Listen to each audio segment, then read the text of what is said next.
Mga kababayan, kamusta po kayo? Sana po nasa maayos po kayong kalagayan. Si Kamanong po, nagbabalik po muli at tayo po ay magsama-sama magkomentuhan dito po sa Tambayang Makabayan. Mag-umpisa na po tayo. Komentuhan po natin. Ito pong palasyo, pumalag po, pinalagan po ang mga sinabi po sa rally ni Senadora Amy Marcos. At sinasabi pong nakakaawa daw po. Nakakaawa daw po ang senadora.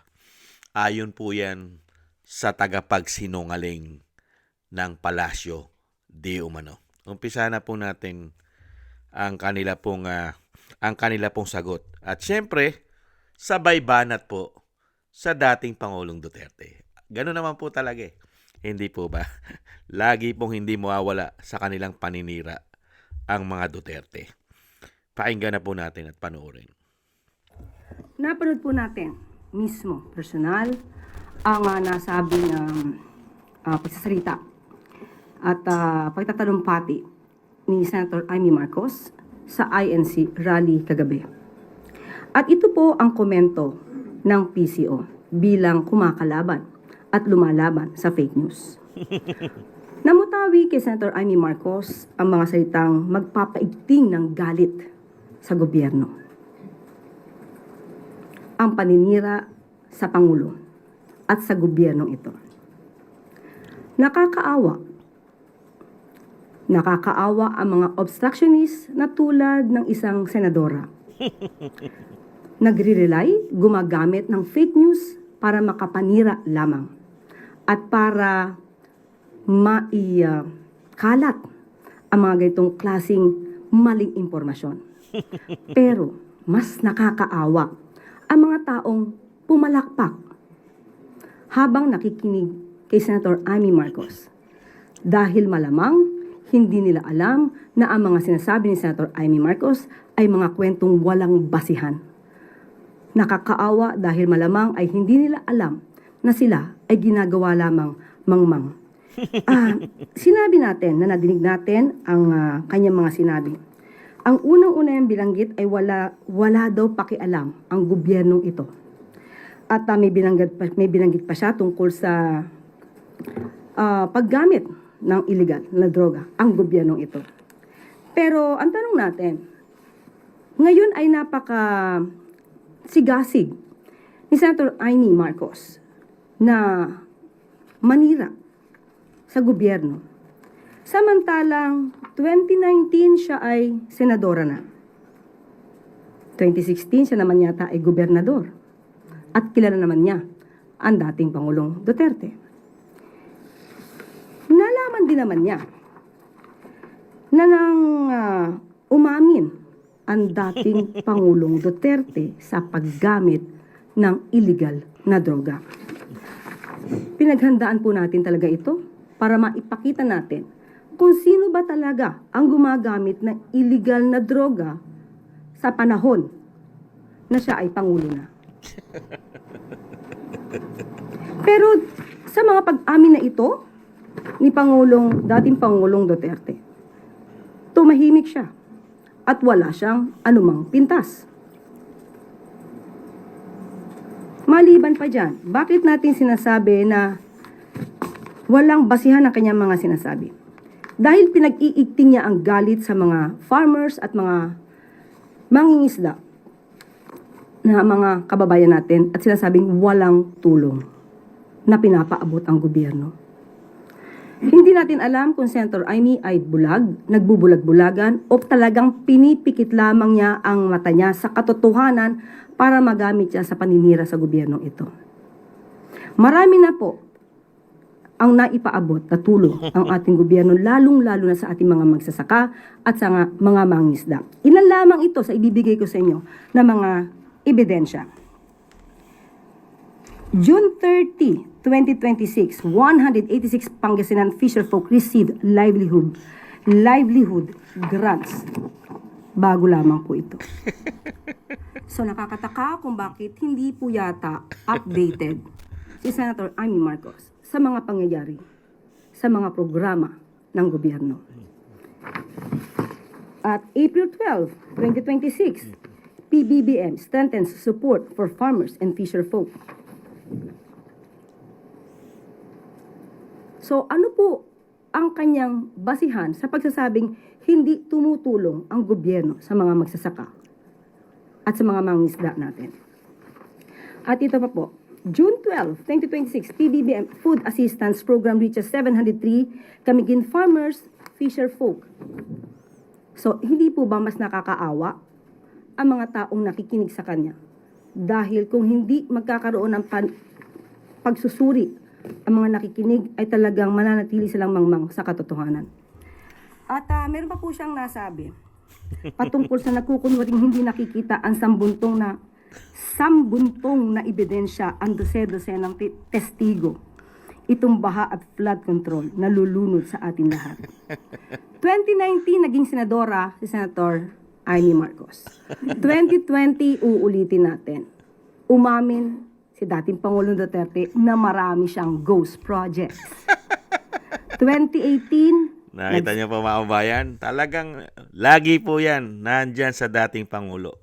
Ang hinahanap po ng taong bayan ay trilyon na korupsyon ng administrasyon po na tinatawag na lupin at bangag. At pakinggan po natin ang Senadora Amy Marcos, mga kababayan. At sinasabi pang umamin daw po gumagamit ang dating Pangulo.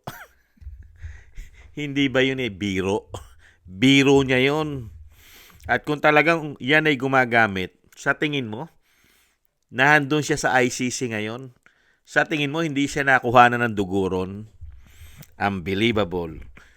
At nakita mo ba ang side effect? May side effect po ba sa dating Pangulo na gumagamit siya ng pulburon? Nakakitaan po ba ng side effect? Hindi po katulad ngayon. Kitang-kita mo ang side effect ng gumagamit ng pulburon. Hindi po ba? Pakinggan po natin ulit si Senadora Amy Marcos. Alam niyo po ba? Gabi po sa inyong lahat, mga kapatid, mga kababayan, mga kapwa Pilipino. Pilit akong humabol kasi hindi ko kayang hindi kayo samahan para isigaw sa buong mundo, we are one! We are one! We are one! Talaga naman, walang umuuwi, walang natutunaw sa ulan na pinadala ng langit. Walang uwian ito. Kasuklam-suklam ang gobyernong manhid at walang pakialam sa hirap ng ating mga magsasaka at mangingisda, mga sektor na nagpapakain sa atin na halos walang makain, gutom ang mga pamilya. Wala silang pakialam.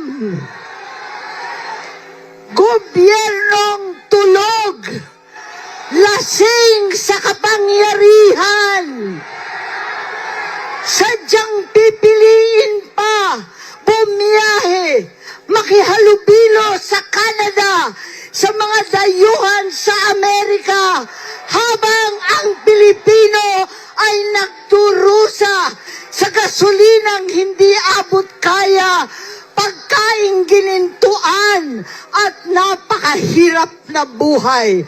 Wala silang pakialam. Pagkat itong gobyerno ay bangag, walang malay,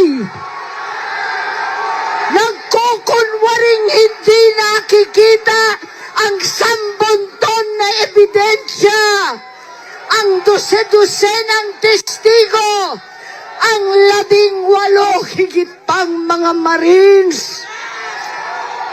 Itong baha at flood control na lulunod sa atin lahat. Wala silang pakialam. Kaya marami po sa inyo naging kasama ko nung ating kabataan. At ang suot natin ay itong t-shirt. Ang sigaw natin noon pa, makialam!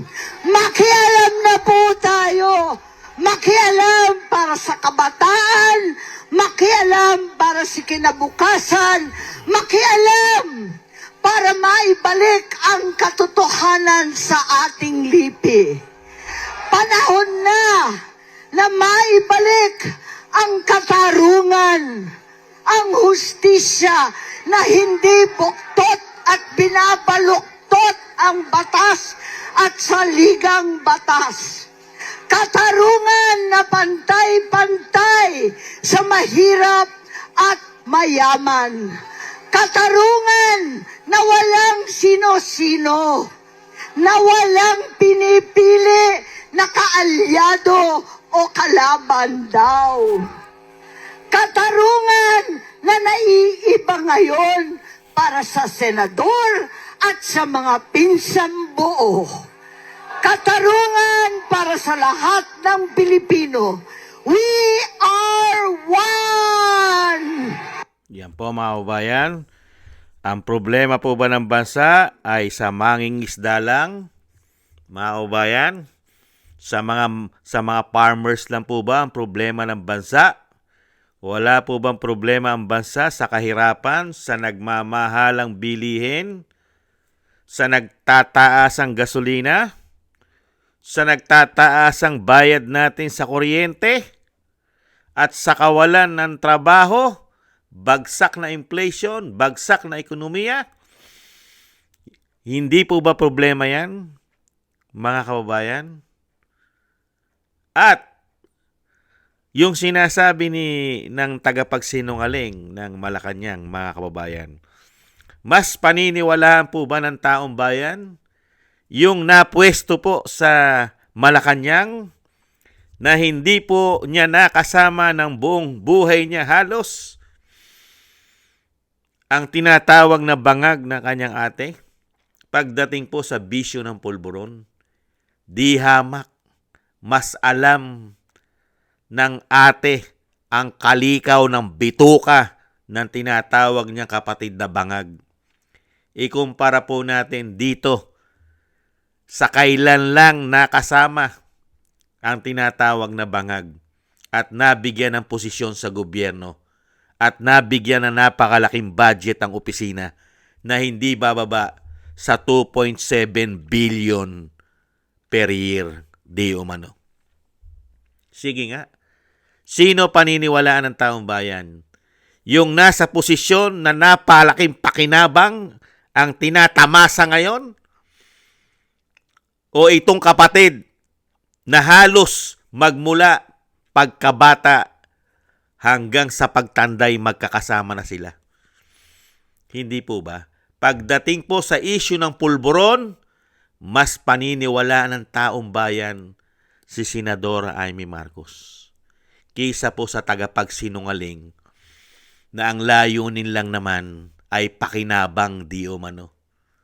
Hindi po ba? At paano mo paniniwalaan ang isang tagapagsinungaling di umano na Malacanang na wala naman po ipinapakitang pruweba ang Pangulo na nagpa-hair follicle pulburon test? Wala pong ginagawa. Kahit po ang Korte Suprema. Hindi po ba? Kinu-question na ng Korte Suprema. Tinatanong na ng Korte Suprema yung pagpapates sa pulburon. Pinasasagot na po sila ng Korte Suprema. Yung petisyon na kailangan magpa-pulburon test ang tinatawag na bangag ng kanya ate. Sumagot po ba sila? Sumagot. Ano sagot nila?